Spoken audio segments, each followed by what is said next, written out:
We're back, live from E3 2018 with all the breaking news, sneak peeks, and exclusive gameplay you can handle. Speaking of which, let's welcome Game Director Francesco to show us what kind of mayhem we can look forward to unleashing in Just Cause 4. Hello, everybody. Thanks for coming by the set here. I'm really excited for this game. Big Just Cause fan myself. What have you got in store for us with Just Cause 4? A lot of mayhem. A lot of mayhem. Insanity. Yeah. And probably one of the most interesting sandbox you've ever played. Okay.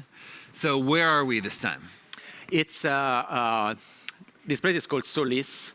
It's a world inspired by South America. Something that we really want to step up from the previous title was the feeling of variety and discovery. There are not so many places on Earth where it's plausible to move from a rainforest to a desert, to alpine regions, to grasslands, right? So that's the reason for the choice, yeah. I see. And we're seeing lots of weather happening now. Yeah. What's going on with the weather? So we got a new engine this time around, so a lot of new variable and raw power to play with. And one of the things that we've done with that has been to layer a proper weather simulation over the world. And then since it Just Cause made it over the top, right? So sure. Here it is, you got a tornado, which is fully physicalized. So it's not just beautiful to look at, but it actually reacts with the world. It snatches objects, it creates destruction and wreak havoc. We got torrential rain with lightnings, we got sandstorm, we got blizzards. And each one of these events has been engineered and designed so that you can actually play with it. So they're not mission set pieces. It's really worth mentioning. There are things that happen in the open world, and as you roam around, you're going to encounter and play with those. So are these weather events randomized, or do they happen at scripted events? There is a weather simulation. So under the hood, we are calculating, say, humidity, cloud distribution, et cetera, et cetera, et cetera. That's really so that they happen in a more or less plausible way. Of course, we have adjusted our dials so that at any time you are in the world, you can experience those. Yeah. And I think you were also saying you've upgraded his grapple abilities here? Yeah. In what ways? So, the first thing that we did before designing this game was really take a look at the outcome of Just Cause 3. What did players do with it? What type of videos were posted? What things they were commenting positively and what negatively? Turned out that they really, really liked a little feature that we had on the Grappling. It was called the retract. And it's what allows to retract two objects together. That's for how simple, and shallow this sound. It actually allows quite a depth of actions, and we used to create all sorts of concoctions. So what we did, we layer on top of the Grappling a set of modules that gives player different abilities beyond just the retractor. So here you got the retractor, you've got booster, so you got airlifter. And for each one of those, you then have parameters that you can apply on top of it to change the way it behaves. So I mentioned the airlifter. The airlifter is similar to a Phantom device, and what it does, it lifts things. You can just use it Metal Gear Solid style, just boom, and goes away. Or you can tell these lifters to follow you, or to follow the crosshair, and so on. And in a pure sandbox style, the different things that you can use, the different module, it's not that they make the Grappling hook stronger, or they're not upgrades, they're really mods, that they're way just to change the way you play. So who's our villain this time? And what's Rico doing? What's his goal? We don't want to reveal really? Just to start with, but something I would like to say is that we've put particular attention on the story this time around. It's true, so no laughs. We went really beyond the classic Just Cause structure to give a little bit of depth to Rico himself. So you're going to discover important things about Rico's past. Some beloved characters are making a return, some resolution is going to happen. And you probably find something that you don't expect. Okay. So we're getting a little bit of a look of the new areas here. And we keep seeing animals. Is there like any hunting in this game? No, there is no hunting. Okay, but there are animals. Yes, you're going to have more variety than just the cows that you had in Just Cause 3, right?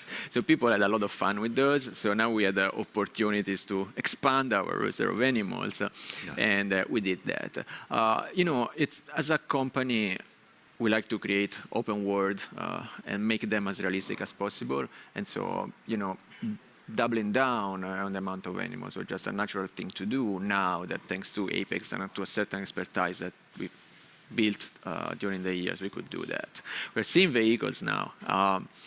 I think that people didn't particularly loved about Just Cause 3 was the handling of some of those. So that's another area where we put particular attention. And on top of that, we now have a new class of vehicles. We call them toys. Okay. And basically things like a crane, a loader, a bulldozer that, again, you can use to interact with physics. Yeah, this type of game, when Just Cause 2 came out, it was Twitch wasn't around. YouTube was in a different place. So you probably found with Just Cause 3 that this type of a game is just perfect for streaming, capturing funny gameplay clips. So when you go into developing Just Cause 4, surely that's in your mind. Yes. You're like, what can we put in here that's going to be fun for people to stream? Absolutely. And this is, for example, why we invested so much into the Grappling hook. And we invested so much into creating a tool that can be customized into really, I'm not joking here, it's millions of different combinations. Thinking about Twitch, thinking about YouTube, ideally, what's going to happen is that players are going to perform stunts as they've done in GC3 with particular loadouts. And other players are going to see that and begin to wonder, how did he pull that off, right? I want to try. So let's begin to experiment with the different, strength of the retractor and modules and stuff until I can get to something that is as fun as I've just seen. Yeah. What are we seeing here? This is some sort of predator cloaking ability. Well, combat is yet another area that players cried for more intelligent enemies, for something that was a little bit more of a visceral feeling while fighting. So there too, we are completely redesign everything. Probably the strongest thing that you're going to feel and notice as soon as you take the controllers in your hand is that we now feature proper downsides, right? So if you come from a third-person shooter, you will feel yourself right at home. And enemies too are completely changed. Weapons are completely changed. What you see now, it's a ghost. The ghost was a favorite from Just Cause 3. So it's an enemy that we've brought forward, but we've definitely improved and built upon its capabilities. So now we can cloak. Nice. And cloak, disappear, and you will have to follow and try to understand where it is, like a predator you just mentioned. Of course, that was quite an inspiration for that one. Last but not least, when it comes to combat, weapons. This time around, they all come with a secondary fire. And the secondary fire is something that we've thought has to be fun and interesting to discover. So say the railgun shoots a drone as a secondary fire that fights along you. My dream is that, again, players will take up a weapon and will frantically look for that secondary fire button just to see what does it do. You see the tornado, and probably somebody has just fired a rocket from an RPG launcher around it, and the rocket just began to orbit around it. There is nothing fake here. We don't fake, we don't bake. It's all real time, happening, following actual physics. So these weather events are really intended to give players more opportunities to make crazy things happen, right? They're not supposed to just like kill you or like be a roadblock to your gameplay, right? No, absolutely not. Even if you think it's the same philosophy that we follow with explosions. If an explosion happens nearby Rico, you are going, red screen, you're about to die, but you don't die. Not just yet. We really don't want to prevent players from exploring around, and trying to do things. And that's the same philosophy that we followed for each one of the extreme weather events. So if we take the tornado, for example, the closer you go to it, the harder it's going to be, to fly, to drive, to do things. But it's still possible to. You have to master these mechanics. And if you don't want to make your life that harder, you just have to step back 20, 30 meters and throw things inside the tornado inside, because obviously you can do that. Yeah. So you were saying you've got a weather simulation happening under the hood. Are people going to be able to figure out ways to predict like when these weather events will happen? Like if they're really creating more fun gameplay opportunities, people are going to be able to want to like find them and use them. I know, maybe if they study meteorology, they can. So meteorologists are going to be really good at Just Cause 4. Yes, probably. I hadn't thought about that. What else? Is there going to be multiplayer? No, we really focused on the single-player experience. We wanted to do something fantastic there. Also, tapping on the power of the new engine. Yeah. And that's what we've done. Can we expect classic Just Cause gameplay where you have to cause destruction, cause problems for your enemy? Yes, so everything you love is back from Just Cause. So it's obvious that we haven't taken destruction away. Yeah. Two things have happened that make it different and fresh from the previous games. First of all, if you've played Just Cause 3, you may remember that when you shoot at a chaos objects, one of these, the red striped object that you have to destroy, after a while it will explode.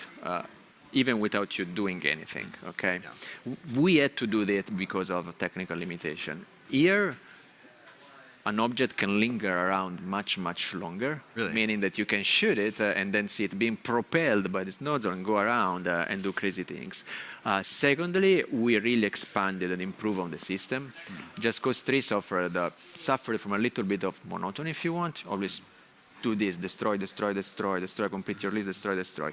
Now destruction, it's part of the overall system. You don't need to be in a specific location to destroy something and get a benefit and get chaos out of it. Whereas what you do in each location is specific to that location. Free prisoners, steal blueprints, secure an important piece of equipment, take the tank factory so your army can now produce tanks, etc., etc. I see.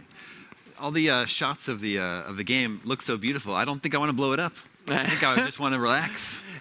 You're right. You're right, though. In the previous Just Cause, usually you blow up things and things just go away.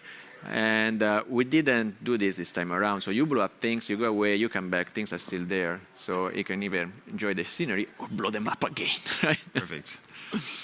Well, this looks like a really fun playground of destruction. Just Cause 4 is going to be out in December. December 4th. December 4th on PlayStation 4, Xbox One, PC. Yes. What's your favorite new feature you added to the game? Oh gosh, it's a very hard question. I like to play with them all. I like the interaction of things. So yeah, cool. I don't have a favorite. Yeah. It's how everything came together at the end that really making me happy. Yeah. I'm from Kansas. I grew up sitting through tornado drills. So I look forward to facing a tornado, finally, in Just Cause 4. All right, we're going to take a step away for a second, but we'll be checking out the all-new Hitman 2 next.